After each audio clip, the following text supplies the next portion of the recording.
Le 24 août, l'Église fête saint Barthélemy, qui est un des 12 apôtres. On l'identifie à Nathanaël, que saint Philippe amena auprès de Jésus, et contrairement à Philippe, il refusa, dans un premier temps, de se laisser entraîner. C'est en tout cas ce personnage que l'Évangile du jour mentionne. Il fait partie du groupe des tout premiers disciples. On ne sait rien de son activité apostolique après la Pentecôte. Mais d'après les évangiles apocryphes, il est réputé avoir eu mission en Asie mineure, en Arménie, en Perse, en Mésopotamie, en Inde orientale aussi. Il serait mort écorché vif, martyr, c'est pourquoi il est le saint patron des bouchers, des tanneurs et des relieurs.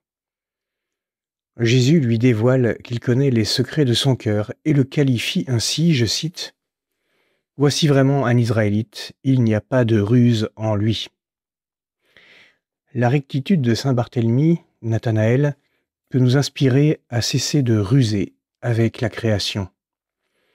Ruse en grec se dit mécané, qui a donné le mot mécanique. La philosophie mécaniste est en effet une des causes de la crise écologique, car elle a réduit la nature à une machine, à une fonction purement instrumentale. Or tel n'est pas le sens de la révélation à son sujet.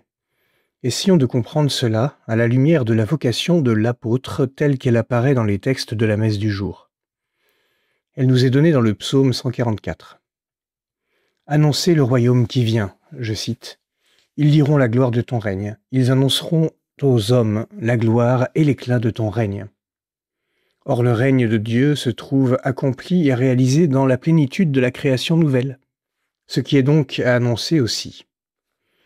La liturgie prend en effet comme première lecture de cette fête un extrait du livre de l'Apocalypse, dans lequel il est question de la Jérusalem céleste qui préfigure la création nouvelle. Je cite, « La ville sainte Jérusalem qui descendait du ciel d'auprès de Dieu. » Dans les églises, elle est souvent représentée selon la description qu'en fait ce texte, comme par exemple dans la basilique d'Énée à Lyon.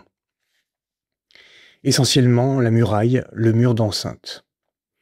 Le catholicisme du XIXe siècle a réduit la foi à une question morale, celui des suites immédiates du Concile de Vatican II à une question sociale.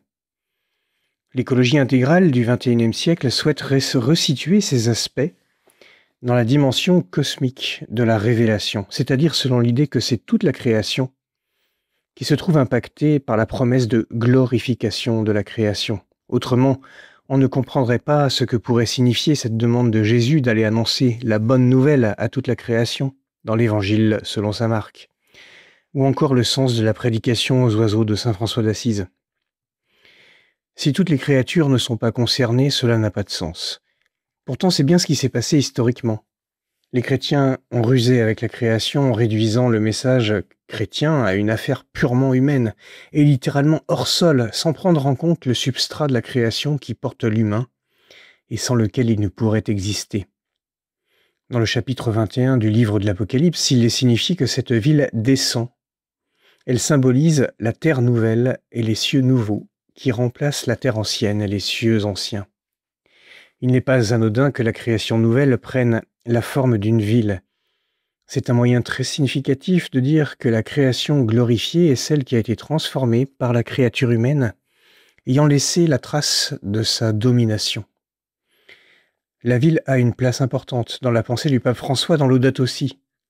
Elle est le lieu de la concentration de la population humaine et donc le lieu par excellence de l'exercice de la fraternité humaine. Je le cite. Il est important que les différentes parties d'une ville soient bien intégrées et que les habitants puissent avoir une vision d'ensemble, au lieu de s'enfermer dans un quartier en se privant de vivre la ville tout entière comme un espace vraiment partagé avec les autres.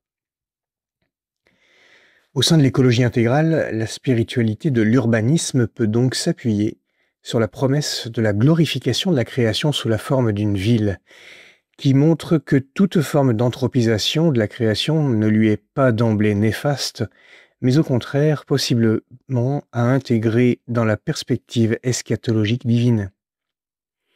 Se rajoute à cela l'idée que les centres urbains sont à valoriser dans la perspective de la protection de la planète. À cause de la taille de la population humaine contemporaine, vouloir faire vivre tout le monde à la campagne serait une aberration écologique destructrice. Il est donc important de trouver des modalités d'une vie d'écologie intégrale, essentiellement urbaine, en ramenant la nature dans la ville, par exemple, ainsi qu'une partie de la production agricole des aliments. Cela dit, il ne faut pas se tromper, car l'anthropisation qui irrigue la Jérusalem céleste n'est pas celle de la technique. Car si on lit bien le texte, je cite, « La muraille de la ville reposait sur 12 fondations, portant les 12 noms des 12 apôtres de l'agneau. » Le rôle de l'annonce de l'Évangile à toute la création, par les apôtres, et par nous aujourd'hui, a donc un rôle des plus importants, car l'information créatrice de la parole de Dieu annoncée doit modeler et structurer la forme même de la création nouvelle. Cessons de réduire la création à une mécanique neutre et considérons-la comme destinataire de la parole de Dieu, parole qui lui donnera les fondations nécessaires à sa glorification.